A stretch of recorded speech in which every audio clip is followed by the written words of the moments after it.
Existe mais uma contagem de montanha da terceira, mas é uma contagem apenas de 2 km, passa rapidamente e continua a ser um percurso muito rápido. Quando vamos vendo aqui a Juan Ayuso, não sei se em dificuldades ou à espera do carro da Lidl Trek, mas também não é normal, se for dificuldades, não é normal esta situação, não é só a queda que impede dele estar a este nível, porque ontem foi-se afundando, no contrarrelógio já não tinha corrido bem e a mim parece mesmo dificuldades por parte do espanhol.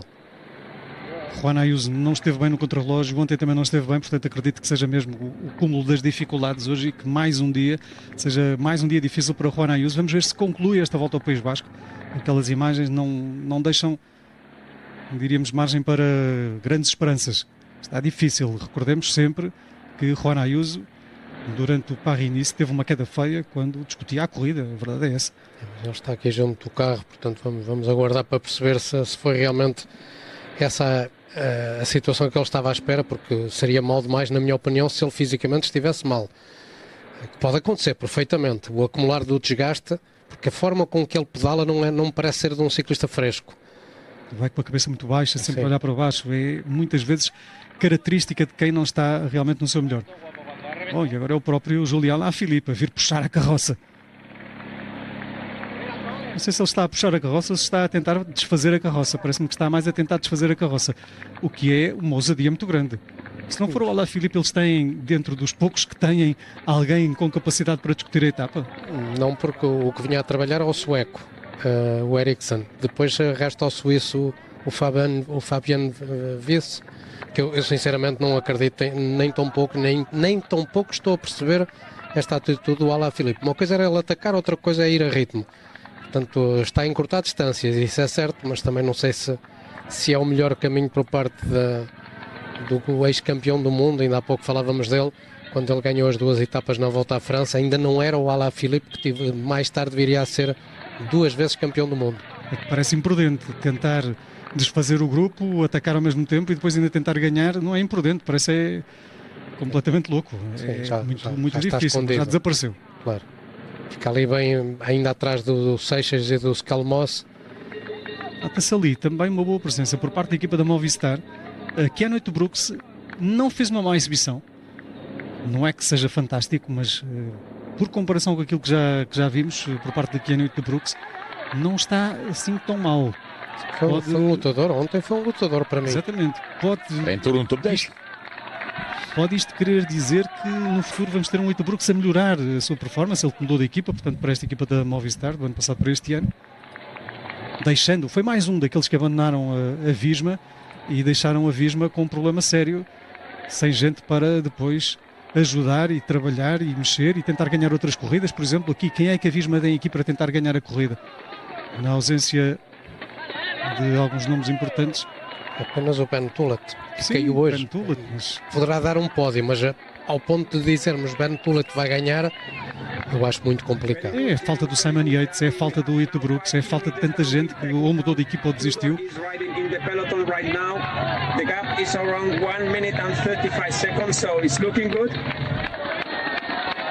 Juan Manuel Garate vai dando informações aos homens da frente.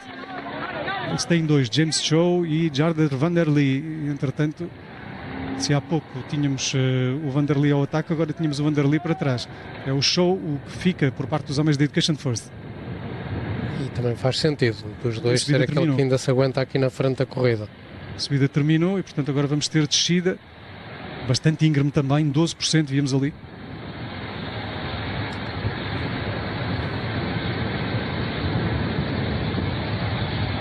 Em relação a Ayuso, que está novamente em dificuldade nesta etapa, de facto ainda bem para o ciclista espanhol que a presença dele não é para a volta à Itália, porque já seria muito preocupante, porque não se sabe exatamente após a queda no Paris-Nice. E depois ele disse na entrevista, como dizíamos ontem, a entrevista que transmitimos ontem, que teve uma pequena queda logo após a prova francesa, e claramente vê-se que Ayuso não está ao nível dele, hein? Portanto, mas ainda bem, não está previsto para a volta à Itália, vai ter tempo para recuperar.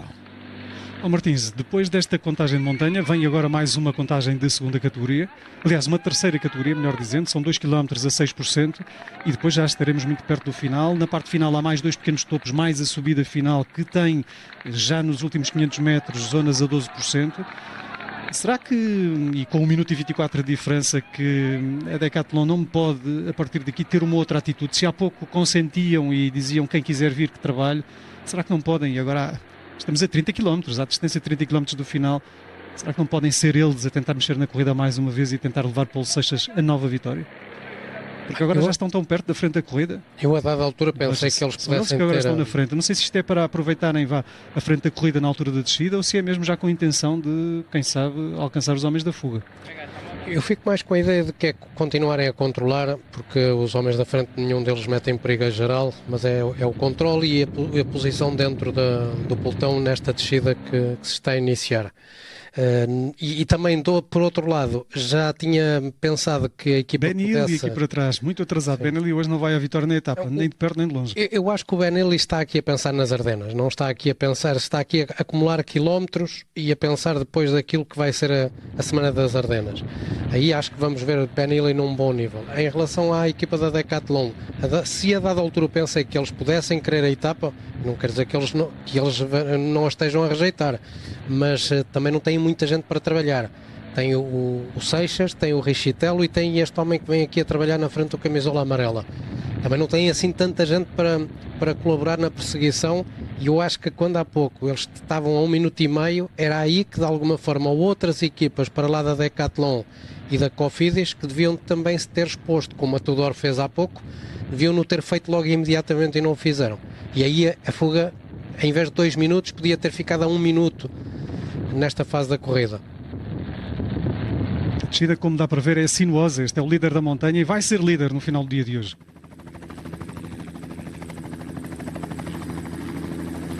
João Bu, da equipa da Carra Rural, andou nos dias anteriores a integrar fugas à procura de pontos. Ontem viu-se ultrapassado, no entanto, pelo líder da classificação geral, porque ganhou a etapa e porque passou no alto da última contagem de montanha, que dava muitos pontos, e com isso acabou então por ficar em primeiro. Ele hoje enverga a camisola de líder da montanha, muito parecida com a camisola da Volta à França. Em vez de bolinhas, temos quadradinhos vermelhos sobre um fundo branco. João Bu amanhã será novamente o ciclista a envergar a camisola, mas também líder da classificação. Hoje estava em déficit de 1 ponto. Há uma imagem ontem que achei engraçada, que é no fim da etapa. Eu acho que pode dizer alguma coisa, se calhar, ou não, na próxima temporada. Porque no final da etapa vimos ontem o pai de Seixas, ao lado dele, com a mãe e com o irmão. O irmão chama-se Nino Seixas, ele tem 17 anos e ele é ciclista. Portanto, um jovem ciclista. Bom. E ele, o clube dele é no clube de Villefranche, em França. Villefranche fica ao lado de Nice, onde vive a família Seixas. Até lá tudo bem, nada de extraordinário, ok. Então tem um jovem ciclista de 17 anos. O que achei muito curioso, porque fui visitar, fui ver a página dele esta manhã, em Instagram, e nas redes sociais ele tem uma fotografia, Nino Seixas, no final do mês de dezembro, e agradece a quem? Juro, agradece a Machine. E agradece a Machine porquê? Porque ele, a equipe dos Emirates convidou para um campo de treino em Benidorm, durante uma semana, e vê-se Nino Seixas com a camisola da equipa dos Emirados neste campo de treino e agradecer publicamente a Machine. Digo isso, não digo nada, mas enfim, não deixa de ser curioso. Já agora aqui uma correção em relação ao Seixas. Ontem dissemos que era o bisavô dele, não é o avô dele. Foi quem emigrou, portanto, para a França e que deu origem a esta descendência depois em França, que resulta neste Paulo Seixas e neste Nino Seixas também. Isto agora fez-me lembrar uma coisa: se esse Nino vier a ser tão bom quanto o irmão, faz-me lembrar um bocadinho aquilo que se passou com as irmãs Williams no ténis, porque lembro-me perfeitamente quando apareceu a Venus Williams, o pai, que era o treinador das duas irmãs, foi entrevistado e quando lhe perguntaram, bom, temos aqui a Venus, que é fantástica, não sei o que mais, senhor, ele disse, sim, mas quando esperarem, quando virem a outra que eu tenho lá em casa, vão ver o que é. E depois viu-se, de facto, a Serena Williams foi ainda mais campeã do que a Venus, que também ganhou uma série de torneios de Grand Slam, como sabemos, a grande tenista, obviamente, número 1 mundial também, mas a Serena dominou ainda mais e hoje podemos dizer que marcou ainda mais do que a própria irmã mais velha, Venus Williams. Portanto, se assim for, podemos vir a ter ainda alguém dentro dessa família Seixas a vir fazer ainda melhor do que aquilo que este parece ter potencial para fazer, este Paulo Seixas.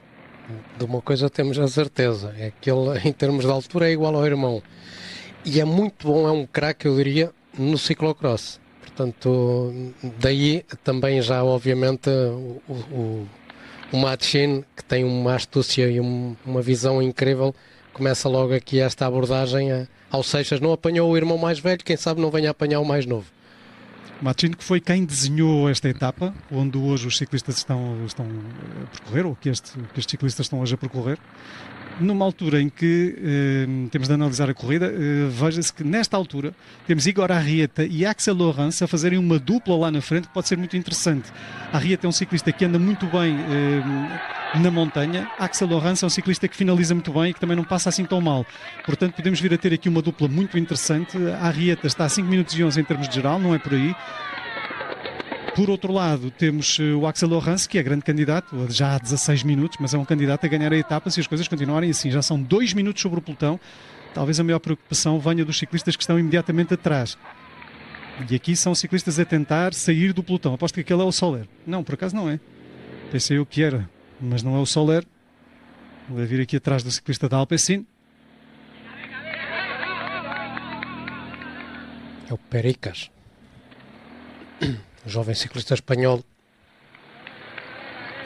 Quanto ao homem da Alpecin, é o 6 da Alpecin, é portanto o Gal Glivar. São dois talentos, cada um na sua forma, mas o Pericas é realmente um espanhol de enorme talento. Aliás, a UAE está também nas notícias nas últimas horas, porque renovou, e havia essa dúvida de se o Vermeer, o Florian Vermeer, iria sair ou não no final da temporada, renovou até 2029. Portanto, o homem que tem ajudado Pogačar também a fazer coisas belíssimas esta temporada. E também McNulty, até 2030. São dois ciclistas que fazem parte daquele coletivo forte de trabalho quando é necessário fazer para o seu líder principal. Veja-se o Gal Glivar a lançar o ataque, imediatamente o Pericas a sair. Note-se que este Gal Glivar é um ciclista que, se chegar à frente, quer dizer, já vai chegar bastante desgastado depois de fazer este trabalho para chegar à frente com certeza. Mas é um ciclista que, se estiver bem, pode discutir esta corrida também. Também tem uma boa explosividade, assim, em subidas relativamente curtas. Eu diria que, se tiver correto este minuto e 52 para estes homens que aqui vamos vendo, em relação à frente da corrida, a vitória está na frente. Não me parece que alguém consiga lá chegar, não há aqui muitas intenções, a Red Bull vem por ali, mas não é com o objetivo de perseguir, é mais de apanhar aqueles bidões dos massagistas que ali estão em ponto estratégico. E lá na frente, atenção, porque é verdade que há uma vantagem do Arrieta e do Laurens, mas há uma série de ciclistas que estarão num grupo não muito atrasado, não nos aparece aqui, mas o grupo estará qualquer coisa como 20 segundos, um grupo onde vêm Van Wilder, Fortunato, Braz Afonso, Etelniel, Tesfazion, atenção a este Tesfazion também para discutir a etapa, Jardy van der Lee e Tobias Allan Johansson. E no caso desta vantagem que eles têm nesta altura em relação ao pelotão, o Arrieta pode assaltar a top 10, pode estar ali em 11º, como pode subir a 9º.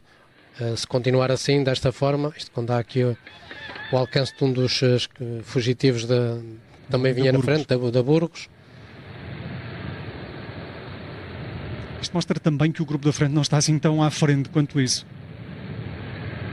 Agora a questão é que já não há grandes dificuldades aqui até a final. Os ciclistas vão passar no sprint intermédio dentro em pouco. Este é mesmo só sprint, só dá pontos, não dá bonificações.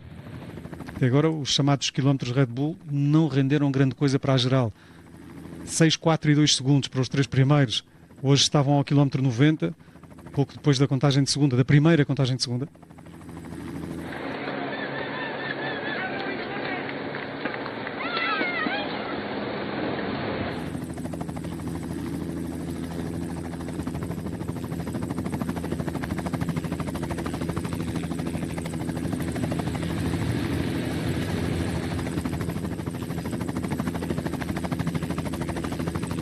Estamos a 22 km apenas do final da etapa número 3. Volta ao País Basco. A liderança hoje não está em jogo, não está em risco. Paulo Seixas vai seguramente manter-se como líder da classificação geral. Mas a etapa está em jogo, essa sim. Os ciclistas que estão ali a 1 minuto e 47 acabaram de sair do pelotão. Pelo meio há um grupo grande que terá 9, 10 elementos, e nesse grupo, que está mais ou menos a 20 segundos do grupo da frente, ainda pode estar ali escondido o eventual vencedor da etapa. Obviamente que a Axel Laurens poderá ser sempre vencedor da etapa. Frente a Igor Arrieta parece-me que tem mais potencial para aquele final, mas agora a questão é ver se os dois conseguem manter o trabalho de maneira a passarem pelos 2 topos que ainda há antes do topo final e virem a discutir entre si a etapa, porque o grupo que vem atrás, se for bem coordenado, e há aqui algumas equipas que têm mais como elemento, nomeadamente a Education First e ainda a Groupama, poderá chegar à frente e estar nesse grupo, portanto, o futuro vencedor da etapa. Para qualquer uma destas equipas, já não falo individualmente, mas para qualquer uma destas equipas a vitória seria no momento certo. Isto porque ontem o Vauquelin afundou-se na geral e o Laurens poderia limpar um pouco a imagem da Ineos, e hoje a UAE perde o Del Toro devido a uma queda, e o Arrieta é, inclusive, de todos aqueles que aqui estão da UAE, é o melhor colocado na geral. A 5 minutos e 11. Vauquelin, o que aconteceu ontem, eu achei interessante, porque foi uma pequena desilusão, e para não dizer grande, e gostava de saber se afinal Vauquelin é um bom trepador, e ele é, porque fechar top 10 numa volta à França, tu és um bom trepador. Mas parece-me que não é um puro trepador, e além disso vamos ver se é um voltista ou não. Eu continuo a ter as minhas dúvidas, a dele e do Ili também, para fechar uma vez top 10. Agora pronto, já sabemos que há ciclistas que fecharam top 10 que não são voltistas, não? Há tantos, não é? La Philippe, sei lá, Veuclair e companhia. Mas estou curioso para ver se não é mais um rolador puncher, mas que será mais para as corridas de uma semana, de um dia, ou nas clássicas, do que propriamente fechar top 10 numa grande volta. Não sei qual é a vossa posição em relação ao Vauquelin. É um ciclista muito encorpado para tanta montanha que às vezes temos nas grandes voltas. É verdade que ele no ano passado fecha top 10, mas há top 10 e top 10, depende da distância que se fica do primeiro. E depois também a mudança de equipa, vamos ver o que lhe vai dar em 3 semanas. Por vezes há ciclistas que não se adaptam na perfeição. Eu acredito que o Vauquelin tenha tido uma adaptação muito boa à Ineos. No ano passado fez uma temporada excepcional, e isso valeu-lhe a troca de equipa para esta Ineos, que é uma equipa que está-se a tentar levantar e erguer-se depois de ter sido durante várias temporadas a melhor do mundo. Mas no que toca ao Vauquelin, eu também tenho essa dúvida. Não é por ter feito top 10 no ano passado no Tour que vamos dizer que ele é um voltista, mas ainda assim, na volta ao Algarve, no Paris-Nice, este ano já fez 5º e 4º. Portanto, é um ciclista que em corridas de um dia ou de uma semana dá garantias. Por exemplo, no ano passado na Volta à França, nós tivemos ciclistas que são claramente mais voltistas do que o Vauquelin ou do que o Ben Healy e que ficaram atrás. O Vauquelin faz sétimo a 22 minutos e 35, portanto, por isso é que eu dizia, há top 10 e top 10. O Ben Healy faz nono a 28 minutos e 2. O Ben O'Connor, que é claramente voltista, faz 11º a 34-34. Portanto, isto depende muito, não há aqui uma regra muito única, diríamos assim. Por vezes, quando olhamos a um top 10, isso não quer dizer que seja exatamente um voltista. Há ciclistas que fecham top 10 e que depois nunca mais o fazem. Mas o Vauquelin ainda tem tempo para evoluir, Paulo. É um ciclista com 24 anos, pode crescer bastante nesse sentido. Precisa de trabalhar mais nesse sentido, acho eu, nomeadamente na alta montanha. Eu acho que, acima de tudo, ver a evolução dele durante 3 semanas, porque no ano passado, como eu digo, fez uma grande volta à França. O Luís falou aí a referência do tempo perdido, mas se nós analisarmos a luta pelo top 5, ele não ficou assim tão longe como isso.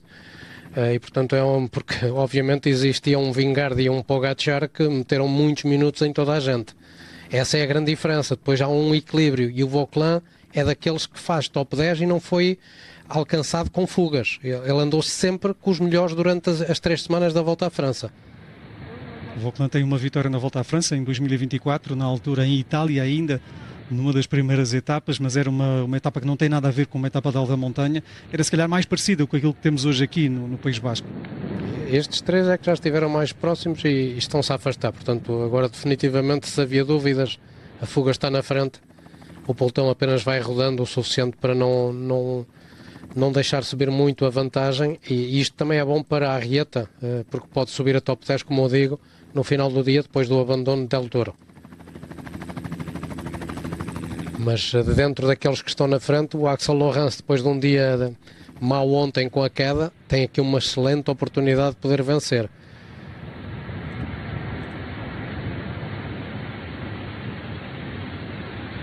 A questão principal são os tais que estão aqui mais ou menos meio minuto, agora já perderam mais algum terreno. Estão-se a entender bem os dois na frente, são dois ciclistas com ambição. O Arrieta é um ciclista tremendo, da nova geração do ciclismo espanhol, obviamente ainda não deu aquele salto que Axel Laurens já conseguiu fazer, mas são dois ciclistas com muita ambição. O pelotão roda muito tranquilamente, estava para ver naquelas imagens de há pouco que há uma tranquilidade muito grande. E por outro lado vê-se que aquele ataque a certa altura do Galglivar e do Adrià Pericas não levou a nada, eles continuam muito atrasados. Sim, ganharam tempo ao pelotão porque o pelotão parou, porque eles para a frente ainda perderam tempo, eles já estiveram a 1 minuto e 45 e agora estão a 2:15. Podemos desde já fazer uma primeira apresentação da etapa de amanhã. Parece-me que a etapa de amanhã vai ser mais dura do que a de hoje. É uma etapa que vai ter mais contagens de montanha. Em termos de extensão, não é muito mais extensa. As etapas aqui no País Basco, a mais extensa tem 170 e poucos quilómetros. Portanto, a etapa de amanhã, com 167, nem sequer é das mais curtas. Mas é uma etapa que vai ter mais uma vez uma pequena chegada em alto, portanto uma chegada num pequeno topo, mas que tem uma segunda categoria de 3 km a 8%, muito perto do final, já dentro dos 10 km finais. Para trás disso são sem número de terceiras categorias, são 7 terceiras categorias para trás disso, portanto amanhã uma etapa que é quase uma clássica. É uma etapa à lá País Basco, é mesmo aquilo que chamamos de etapa do País Basco, é isto que vamos ter amanhã. Eu diria que é quase um terço da etapa é em subida. Essas subidas curtas, mas exigentes, que sabemos que aqui no País Basco são subidas que acabam por acumular uma fadiga muito grande nos atletas, e aqueles que não estão bem, ainda há pouco falávamos do Ayuso, ciclistas que não estejam fisicamente bem, é um dia em que vão sofrer imenso, de princípio ao fim. Amanhã vamos ter 3.200 metros aproximadamente de acumulado, portanto de ascensão acumulada. Hoje um pouco menos, 2.700, mas depois também há uma questão do ritmo, portanto depende muito do ritmo a que se fazem as coisas.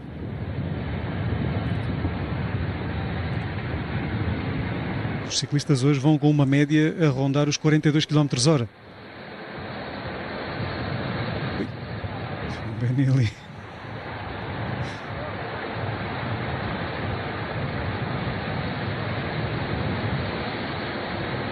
Portanto, primeiro dado adquirido hoje, a vitória não vai sair do pelotão, são 14 km para o fim, 3 minutos, é impossível o pelotão chegar à frente. Do grupo que está ali a 2 minutos e 20 também não vai sair a vitória, portanto, o primeiro dado adquirido hoje, a vitória está na fuga. Resta saber se está entre Igor Arrieta e Axel Laurens ou se o grupo que vem atrás, e do qual temos tido muito poucas imagens, precisávamos de muito mais imagens desse grupo, porque pode estar ali o vencedor da etapa. Um grupo que, segundo consta, estará com 9 elementos e a 33 segundos da frente da corrida. E quase não temos tido imagens desse grupo, o que pode acabar por ser uma lacuna grave nesta transmissão. Mas não há câmaras para tudo. Mas o helicóptero bem podia ir lá buscá-los. A certa altura a Tudor tentou animar a corrida, chegaram a passar pela frente, o próprio Alaphilippe foi para a frente, não se entendeu muito bem quais seriam os resultados disso, agora já se entende, nulos, não serviu para nada, uma equipa com 3 elementos, Alaphilippe hoje não vai ganhar, talvez tenha querido ir ali para a frente, evitar ou tentar lançar ali algum fogo na pólvora, pegar fogo à pólvora, a ver se a coisa pegava, mas não pegou. Mas aqui no pelotão há equipas que vão ter que se começar a preocupar. Eu gostava de ver aquelas imagens do pelotão para ver quem controla. Porque agora começou a alongar o pelotão, já não está naquela pachorrenta etapa que vinha fazendo. Sim, porque há equipas que começam a sentir que perdem lugares para a Arrieta. A Arrieta nesta altura está com os pés assentes no top 10. Daqui a pouco está no top 5. Mais 20 segundos que ele ganha, com as bonificações está top 5. A Arrieta vai colaborando bem com o Axel Laurens. Laurens pode tirar daqui um grande proveito. É que o Axel Laurence pode jogar com isso a seu favor, que é não estar a lutar pela geral. E lembrando que o homem da Ineos já ganhou aqui uma etapa na Volta à Catalunha há 2 anos atrás. Bom, temos de dar também algum crédito ao Arrieta, mas parece-me que o Laurence tem tudo para ganhar, tem muito mais explosão do que o Arrieta. Sim, mas ao mesmo tempo é ajudar neste período que ainda estão a 15 km praticamente de fechar a corrida, mas a dada altura, se começarem a fazer contas dentro da Ineos e começarem a perceber que o Arrieta pode assaltar o top 5 da geral, pois a etapa do Laurence ele pode começar a esconder um pouquinho na parte de trás do espanhol. Podem ter as duas coisas, que é não perder o tal lugar que tem no top 5 e, por outro lado, ganhar a etapa. Portanto, vamos ver. Mas há um risco, e o risco passa pelos tais ciclistas que estarão ali a meio minuto, mais ou menos. Dentro em pouco vem o primeiro de 2 topos seguidinhos antes do topo final. Estamos a 5 km desse momento. Arrieta e Laurence têm mais ou menos a mesma idade, 23 para Arrieta e 24 para Laurence. A diferença é que Laurence já ganhou uma vez no World Tour, Arrieta nunca. Laurence ganhou uma etapa há 2 anos na Volta à Catalunha. Ele que vive um pouco na sombra, enfim, não é na sombra, se é de sombra também, mas é o trabalho dele, lá está, na sombra de Philipsen e de Mathieu Van Der Poel. E Laurence não vai estar nem na Volta à Itália, nem na Volta à França, vai estar sim na Volta à Espanha. Na Volta à Itália vai estar Caden Groves e depois os 2 grandes nomes da equipa, Philipsen e Van Der Poel, na Volta à França. Entretanto, há pouco tínhamos uma imagem da parte de trás, ou por outra, que nos permitia ver o que estava atrás dos 2 da frente, portanto do Arrieta e do Laurence, e não víamos ninguém. Deu para ver que lá ao fundo, e ainda havia uns 300 metros talvez de imagem lá para trás, 300 metros de estrada, e não dava para ver ninguém. Portanto, estarão com um atraso superior a 300 metros. Quer dizer que provavelmente estarão a mais de meio minuto. Ou por aí, aproximadamente. Temos agora aqui a atualização da informação que nos dá no site 50 segundos. Começa cada vez mais a parecer que o grupo que está atrás não vai chegar aqui à frente. Portanto, falamos dos mais diretos perseguidores.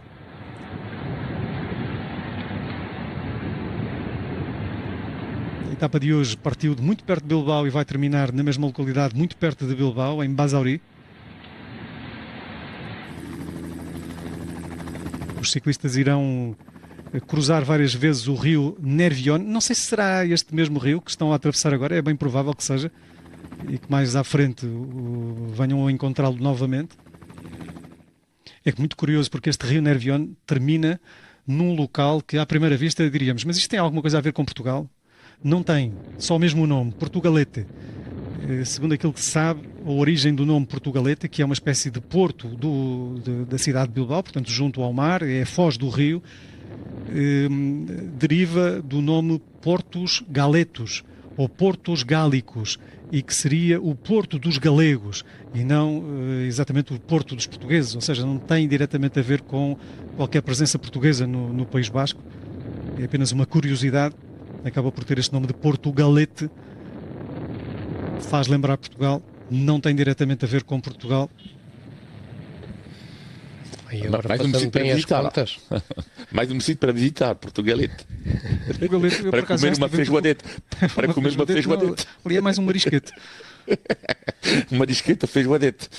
Estava a fazer contas ao Arrieta nesta altura, se já não estiver na segunda posição da geral virtual, lembrando que ele foi buscar 4 segundos nas bonificações intermédias, não deve andar longe. Juntamente ali com Roglic, eles devem estar taco a taco na luta pelo segundo lugar virtual, o que é importante. Continuamos a frisar, depois do abandono de Del Toro, uma excelente oportunidade da Arrieta fazer aqui uma boa corrida.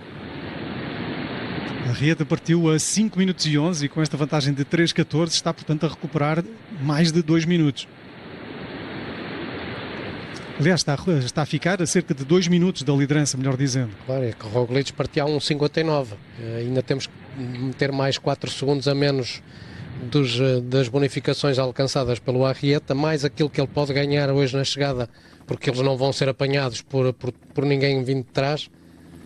Não me parece, no entanto, que seja perigo suficiente para que a própria equipa da Decathlon se ponha a trabalhar. E é exatamente a equipa de Roglic. É já a equipa da Red Bull, de Roglic. Não é Roglic que está aqui a trabalhar porque ele leva a camisola verde, mas é a Red Bull que trabalha. Com a Decathlon também com um elemento ali à frente. A própria, e vê-se depois aqui o interesse da própria equipa da Lidl Trek, o campeão americano, a própria Movistar. Isto